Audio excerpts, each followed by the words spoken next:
غازی عباس علمدار کی ولادت ہوئی، ذاتی نام ہے عباس۔ ذاتی نام کیا ہے؟ عباس۔ عباس کا معنی شیر ہے۔ شیر کے مختلف معنی ہیں، حیدر بھی شیر کو کہتے ہیں، غضنفر بھی کہتے ہیں، زیغم بھی کہتے ہیں، اسی طرح اسد بھی کہتے ہیں، زرغام بھی کہتے ہیں۔ عباس اس شیر کو، شیر کی کیفیت بدلے تو نام بدل جاتا ہے۔ عباس شیر اس شیر کو کہتے ہیں جو حملہ کرنے کے لیے پنجہ اٹھا دیتا ہے، جو اپنے پنجے سے وار کرتا ہے نا، اسے کیا کہتے ہیں؟ عباس۔ ذاتی نام ہے عباس، کنیت ہے ابو الفضل۔ اچھا، یہ عباس نام کیوں رکھا گیا تھا؟ پتہ ہے آپ کو یہ عباس نام کیوں رکھا گیا تھا؟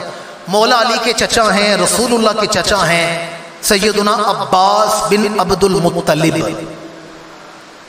حضور کے چچا جناب امیر حمزہ ہیں، جناب عباس ہیں، جناب ابو طالب ہیں، نام سنے ہوئے ہیں نا۔ عباس کون ہے؟ حضور کے، مولا علی کے چچا۔ مولا علی نے اپنے چچا کے نام پر بیٹے کا نام رکھا ہے۔ اچھا، آپ کو پتہ ہے جناب عباس بن عبد المطلب کی کنیت کیا تھی؟ ان کی کنیت بھی ابو الفضل تھی۔ غازی عباس کی کنیت بھی ابو الفضل ہے۔ اور ایک اور بات آپ کو بتاؤں، غازی پاک کا جب نکاح ہوا ہے، ویسے تصور تو کریں وہ کیا منظر ہوگا جب سیدہ عالیہ نے اپنے بھائی کے سر پہ سیرہ رکھا ہوگا، سیدہ زینب نے سیرہ رکھا ہوگا۔ غازی پاک کا نکاح ہوا، آپ کی زوجہ کا نام ہے بی بی لبابہ۔ کیا نام ہے؟ بی بی لبابہ۔ پتہ ہے بی بی لبابہ کس کی بیٹی ہیں؟ بی بی لبابہ کے والد کا نام ہے عبید اللہ، اور یہ عبید اللہ جناب عباس بن عبد المطلب کے بیٹے ہیں۔ غازی عباس کا نکاح جناب عباس بن عبد المطلب کی پوتی کے ساتھ ہوا ہے، ان کی پوتی کے ساتھ ہوا ہے۔ ذاتی نام رکھا گیا عباس، کنیت ہے ابو الفضل۔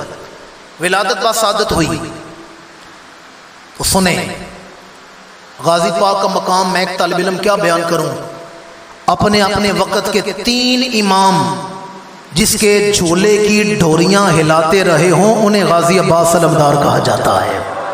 سمجھے نہیں میں کیا کہہ رہا ہوں؟ کبھی مولا علی جھولا جھلا رہے ہیں، کبھی امام حسن جھلا رہے ہیں، کبھی امام حسین۔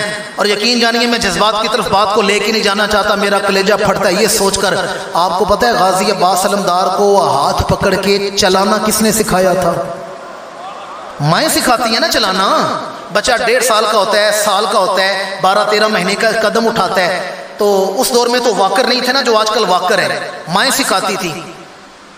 غازی عباس کو سیدہ ام البنین نے تو چلنا نہیں سکھایا، سیدہ زینب نے چلنا سکھایا ہے، مولا علی کی بیٹی نے چلنا سکھایا ہے۔ سیدہ زینب ہاتھ پکڑ کے نا اپنے بھائی کو چلنا سکھا رہی ہیں، غازی عباس کو چلنا سکھا رہی ہیں۔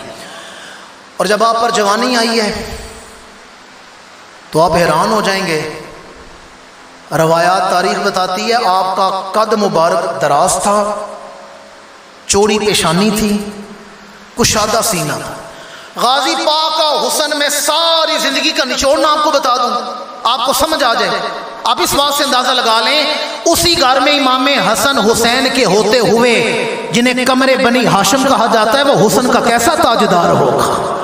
اور غور تو کریں میں کیا کہہ رہا ہوں، امام حسن بھی اسی گھر میں ہیں، امام حسین بھی اسی گھر میں ہیں، حسنین کے ہوتے ہوئے انہیں قمر بنی ہاشم کہا جا رہا ہے۔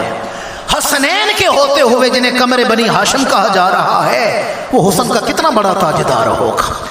اور روایات ہیں، روایت کے الفاظ ہیں قدمہ یخطانی علی الارض۔ آپ گھوڑے پر بیٹھتے تھے نا، گھوڑے پر تصور کریں، گھوڑے پر بیٹھتے تھے تو آپ کے پیر زمین کے ساتھ رگڑ کھاتے تھے۔ یخطان، خط کہتے ہیں لکیر کو، یخطانی علی الارض۔ جب آپ کا گھوڑا چلتا تھا نا تو آپ کے پیروں سے سائڈوں پر لکیریں کھنچ جاتی تھیں۔ کیسا دراز قد جوان ہے کہ گھوڑے پر بیٹھے پیر زمین کے ساتھ لگ رہے ہیں۔ اور اس پر میں قول سنانے لگا ہوں صادق اہل بیت، امام جعفر صادق اہل بیت کے چھٹے امام ہیں۔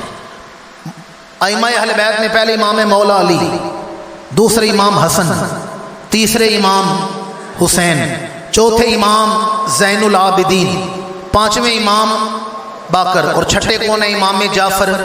انہیں صادق اہل بیت کہا جاتا ہے۔ امام جعفر صادق فرماتے ہیں کان امنا العباس،